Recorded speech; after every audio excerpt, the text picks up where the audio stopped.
Hello friends, welcome to my YouTube channel. मैं रवि चौधरी आपका अपने चैनल में हार्दिक स्वागत करता हूं। आई होप आप सब लोग बहुत अच्छे होंगे। और हम आईपीसी पढ़ रहे थे और आईपीसी में हमने सेक्शन 36 तक कंप्लीट कर लिया था और आज हम उससे आगे पढ़ेंगे।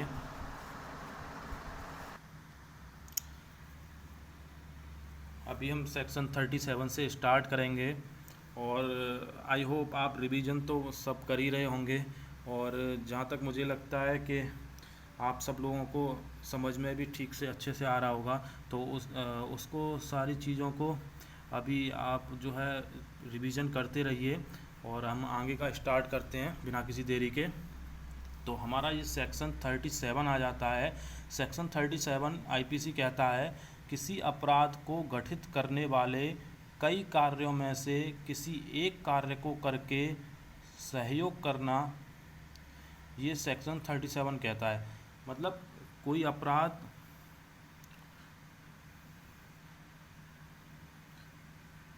एक सेकेंड, थोड़ा सा ये माइक मेरा हट रहा है, इसको थोड़ा ठीक करूँ। हाँ, अभी ठीक है। अच्छा, ये इसका एक एग्जांपल ले लेते हैं, एग्जांपल से अच्छे से समझ में आ जाएगा।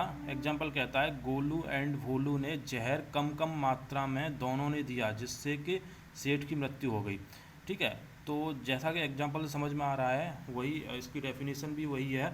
इसमें क्या है कि कोई अपराध को गठित करने वाले कई कार्यों में से किसी एक कार्य को करके सहयोग करना। मतलब ये है कि कोई दो लोग हैं जो कि जिसमें से एक इंसान किसी सामने वाले के साथ कुछ गलत करके अपराध कर रहा है और उसमें सेकंड पर्सन ने उसका किसी भी तरह से अगर थोड़ा भी सहयोग किया है तो वो भी उस जो है कृत्य के लिए, उस एक्ट के लिए दोषी होगा। ठीक है ना। तो क्लियर है सेक्शन 37। अगर गोलू जो है उसको जहर दे रहा था, सपोज करो 100 ग्राम रोज़ दे रहा था और भोलू ने उसे केवल 10 ग्राम जहर दिया, लेकिन उसको मारने में उसने सहायता की और उसने उसका सहयोग किया, तो जो भोलू है वो भी जो है इसमें उस जो है मृत्यु के लिए दोषी होगा। ठीक है, तो यहाँ तक ये सब क्लियर है। आगे बढ़ते हैं, सेक्शन 38 आ जाता है। ये कहता है आपराधिक कार्यों में लगे व्यक्ति विभिन्न अपराधों के दोषी होंगे।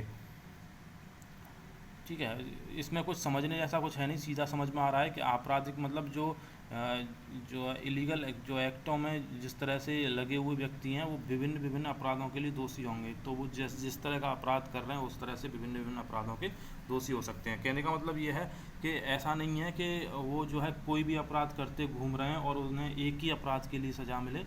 ऐसा है कि अगर उन्होंने अलग अलग अपराध किए हैं तो वो सारे अपराध जो है काउंट होंगे और उनको सबको देखते हुए ही उन्हें सज़ा मिलेगी।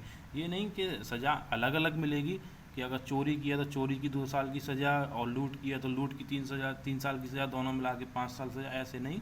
मतलब ये है कि उनका अगर उन्होंने अपराध अलग अलग अपराध किए हैं तो वो जो है अलग अलग अपराधों के लिए भी दोषी होंगे। जिसकी सज़ा बड़ी होगी वो सज़ा वो काटेगा। ठीक है ना। और ये नहीं कहा जाएगा कि उसने एक चोरी की है तो उसके लूट को जो है अनदेखा कर दिया जाए। ठीक है, तो ये जो है सेक्शन 38 कहता है। सेक्शन 38 कंप्लीट हो गया है और उसके बाद आता है सेक्शन 39।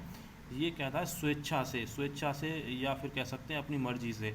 आगे पढ़ लेते हैं। जब आप कोई कार्य अपने मर्जी से करते हैं उसे स्वेच्छा से समझा जाता है।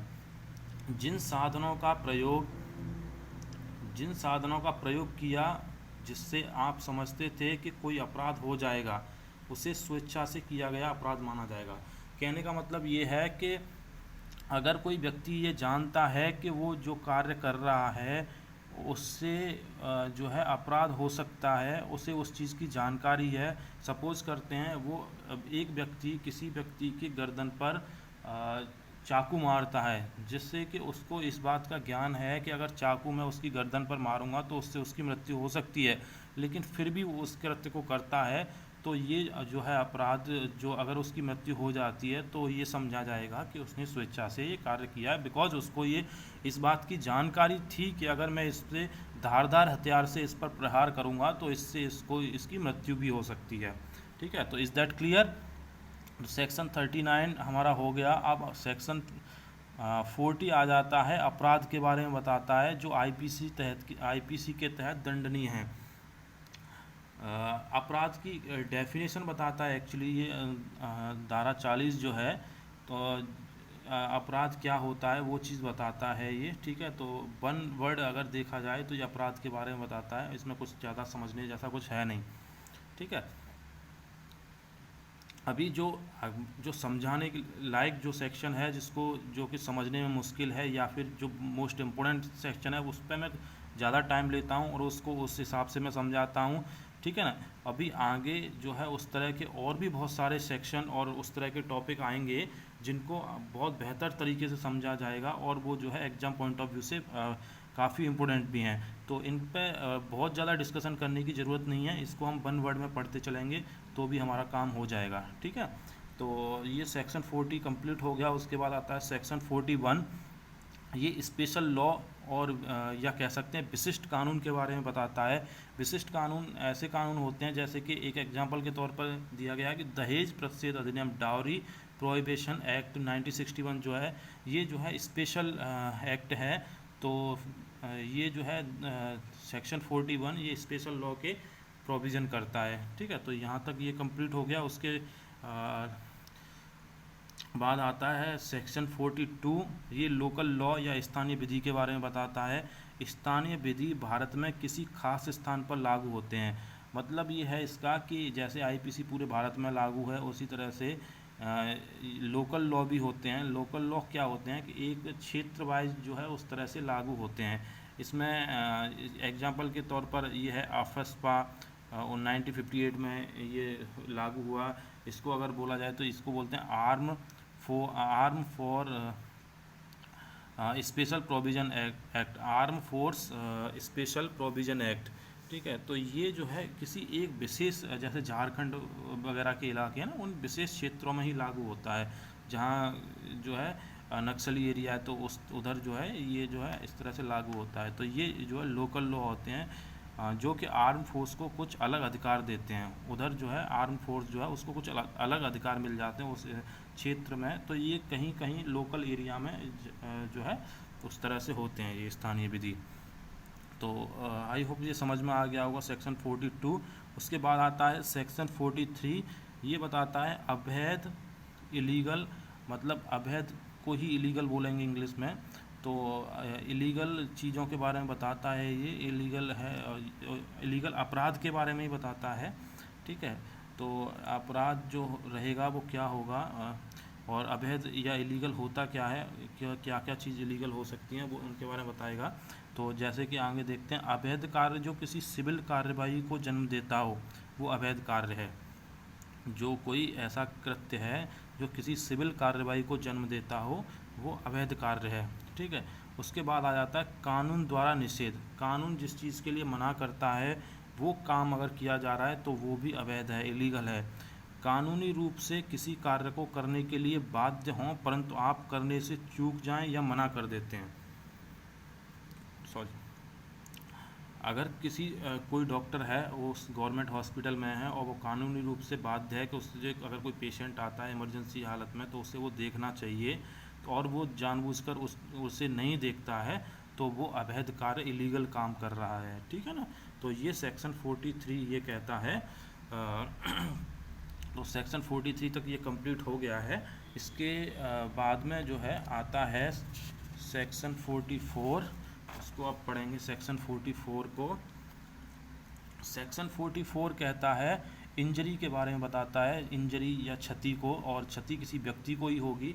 तो जो है क्षति बहुत तरह की हो सकती है। तो क्षति किसी व्यक्ति को हुई हो और क्षति शारीरिक हो, मानसिक हो, मानसिक नहीं है ये, मानसिक है ये, ठीक है। आप अगर इस तरह का कुछ भी अगर मिलता है तो उस चीज़ों पर ध्यान मत दीजिए, क्योंकि ये जो है लिखने में इस तरह का कभी कभी फॉल्ट हो जाता है। तो इन चीज़ों पर ध्यान मत दीजिए। आपका मोटिव है केवल और केवल उस चीज़ को समझना, और समझ के आप उसके नोट्स भी बनाइएगा, और अपने मैं बोल रहा हूँ वो सही बोल रहा हूँ। अगर लिखा इस तरह का कुछ हो जाता है तो उस पर ध्यान नहीं देना है। तो जो इंजरी है, चलो इसको छोड़ते हैं, चलो आगे चलते हैं। इंजरी जो है वो जो है किसी व्यक्ति को कई तरह से हो सकती है, जैसे कि वो शारीरिक इंजरी मारपीट के थ्रू हो सकती है, मानसिक किसी के कहने करने से कुछ उसके मन पर कोई फर्क पड़ता है, या फिर उसे कुछ टेंशन आ जाती है दिमाग में, ठीक है। तो क्षति उस तरह से मानसिक भी हो सकती है, किसी की रेपुटेशन, किसी के ऊपर आप जो है गलत तरह के आरोप लगा रहे हैं, या किसी के बारे में आप कुछ गलत जगह जगह जा कर के उसके बारे में गलत गलत बातें कर रहे हैं, तो अगर उसकी ख्याति को, उसकी रेपुटेशन को, ठीक है, वो जो है क्षति हो सकती है, उसकी संपत्ति आदि को क्षति हो सकती है किसी भी तरह से नुकसान पहुंचाकर, ठीक है। तो क्षति जो है किसी व्यक्ति को हुई हो, क्षति शारीरिक, मानसिक, ख्याति, संपत्ति आदि को पहुंचे, तो ये एक अवैध कृत्य है, ठीक है। जो इंजरी, जो क्षति है, ये भी एक अवैध कृत्य है। तो सेक्शन 44 इसके बारे में बताता है। अभी सेक्शन 44 में इसके लिए जो है पनिशमेंट, जिसको दंड कहते हैं, उसका कोई प्रावधान नहीं है। बस जो हम अभी तक पढ़ते आ रहे हैं, इसमें अभी तक किसी में उसके लिए दंड का प्रावधान कहीं नहीं बताया गया है। इसके लिए हम सारी चीज़ें अभी आगे पढ़ेंगे। सेक्शन 511 तक हमें पढ़ना है, तो हम उन चीज़ों को बड़े डिटेल में पढ़ेंगे हर चीज़ को। अभी इन सब चीज़ों का इन सेक्शन में इन चीज़ों के बारे में बताया गया है कि क्षति क्या होती है, ठीक है ना। जैसे कि अभी आगे सेक्शन 45 है। सेक्शन 45 कहता है लाइफ के बारे में, जीवन के बारे में, मानव जीवन के बारे में बताता है सेक्शन 45। तो इसमें बहुत ज़्यादा कुछ समझने जैसा कुछ है नहीं। तो सेक्शन 45 यूँ कंप्लीट हो जाता है। उसके बाद आता है सेक्शन 46, ये मृत्यु के बारे में बताता है, डेथ के बारे में, मानव की मृत्यु के बारे में, ठीक है ना। तो मानव की मृत्यु के बारे में इस तरह से नहीं बताता है कि मानव की मृत्यु ऐसे भी हो सकती है, ऐसे भी हो सकती है, ऐसा कुछ नहीं बताता है। बस ये बताता है कि जो है मृत्यु एक वर्ड है, और वो सेक्शन 46 के अंदर है, और अगर मृत्यु जैसा वर्ड अगर आगे यूज़ किया जाता है तो मानव की मृत्यु के लिए यूज़ किया जाएगा, ठीक है ना। ये सेक्शन 46 में है। उसके बाद आ जाता है सेक्शन 47। ये बताता है जीव जंतु, एनिमल के बारे में, मानव से भिन्न जीवधारी जो होते हैं उनके बारे में सेक्शन 47 है। उसके बाद सेक्शन 48 आ जाता है। ये जलयान वेसल के बारे में बताता है, या पानी के द्वारा किसी मानव को या संपत्ति को ले जाए, उसे जलयान कहलाएगा, ठीक है, उसे जलयान कहते हैं। तो ये सेक्शन 48 कंप्लीट हो गया। उसके बाद आता है सेक्शन 49, साल तथा महीने के बारे में इसमें बताया गया है, जो कि ब्रिटिश कैलेंडर के अनुसार है। वो उस चीज़ को इसमें सेक्शन 49 में बताया गया है। सेक्शन 49 के बाद आ जाता है सेक्शन 50। इसमें धारा, जो कि सेक्शन है, खुद उसी के बारे में बताया गया है। और ये जो है सेक्शन, जो धारा है, ये part of chapter of IPC का है, ठीक है। तो ये सेक्शन 50 वन वर्ड में ये क्वेश्चन आते हैं एमसीक्यू में कि धारा किस सेक्शन में दिया गया है। तो सेक्शन 50 आईपीसी में दिया गया है। उसके बाद आ जाता है सेक्शन 51। इसमें शपथ, ओथ के बारे में बात की गई है। ऐसी कोई घोषणा या सत्यनिष्ठ प्रतिज्ञान किसी लोक सेवक के सामने या न्यायालय में जज के सामने कहा हो, या जिसे सबूत के तौर पर माना जाए, ओथ कहलाएगा, ठीक है। समझने आपको इसे पढ़ने के बाद ही समझ में आ गया होगा कि अगर कोई व्यक्ति ऐसी कोई घोषणा करता है या सत्यनिष्ठ प्रतिज्ञान करता है किसी लोक सेवक के सामने या न्यायालय में जज के सामने, ठीक है, तो वो जो है ओथ कहलाएगा, और उसे कभी भी सबूत के तौर पर पेश किया जा सके या सबूत के तौर पर माना जाए, वो जो है ओथ कहलाता है, शपथ कहलाता है, ठीक है। तो जैसे कि आपने देखा होगा कोर्ट के अंदर गीता पर हाथ रख कर के कसम खाई जाती है, तो वो शपथ दिलाया जाता होता है, वो जज के सामने शपथ ली जाती है कि मैं जो भी कहूँगा सच के अलावा कुछ नहीं कहूँगा। तो उस तरह से ये एक ओथ होती है। और आपने इन जैसे कि एमएलए, एमपी, इन लोगों को, मुख्यमंत्री, प्रधानमंत्री, इन लोगों को शपथ लेते देखा होगा। तो वो एक जैसे प्राइम मिनिस्टर की बात की जाए तो प्राइम मिनिस्टर शपथ लेता है, तो वो जो है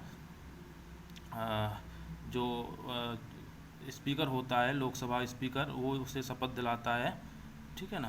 तो वो उसमें जो है वो जो है लोक सेवक होता है, ठीक है, तो उसके सामने वो जो है शपथ लेता है, ठीक है। ऐसे ही मुख्यमंत्री की शपथ जो होती है वो राज्यपाल दिलाता है, ठीक है। तो ये सारी चीज़ें हैं, ये ओथ के अंदर आती हैं, ठीक है। तो धारा 51 यहाँ कंप्लीट हो जाता है। उसके बाद धारा 52 आता है।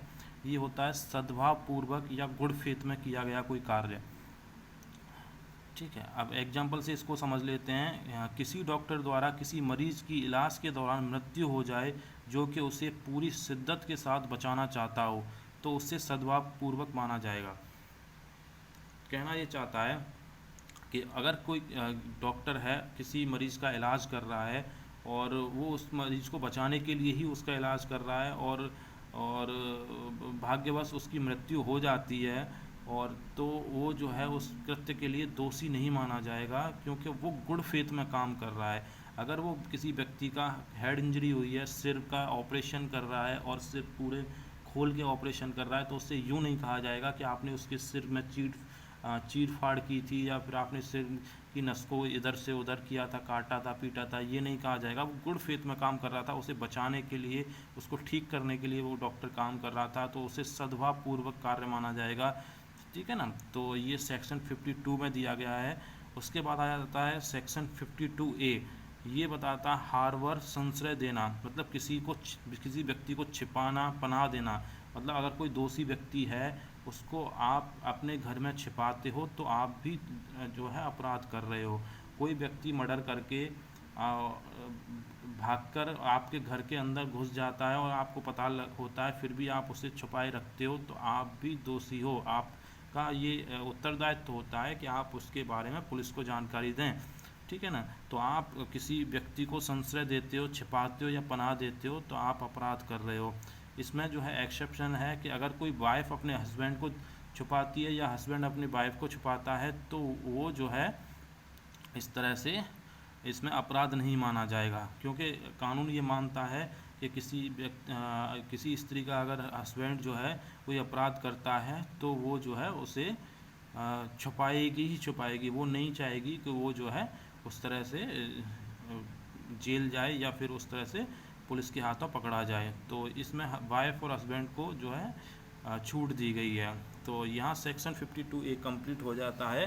तो अभी हमने सेक्शन 52A तक पढ़ा, तो यहाँ सेक्शन 52A कंप्लीट होने के साथ ही ये चैप्टर 2 जो है ये भी कंप्लीट हो जाता है।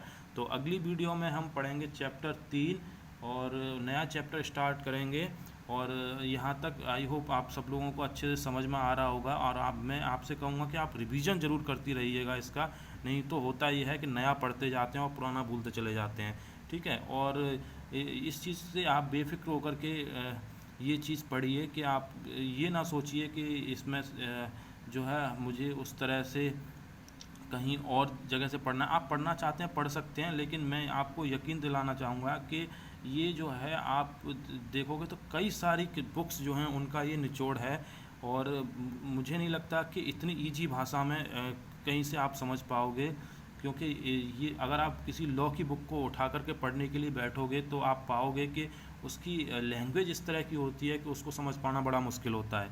तो आप जो है आप डिसीजन आपका है। आप किसी बुक से भी पढ़ सकते हैं। आपको मेरे नोट्स अच्छे लग रहे हैं तो आप मेरे नोट्स से भी पढ़ सकते हैं। मेरी वीडियो अगर आपको पसंद आ रही हैं तो आप मेरी वीडियो को लाइक और शेयर भी कीजिए। ठीक है।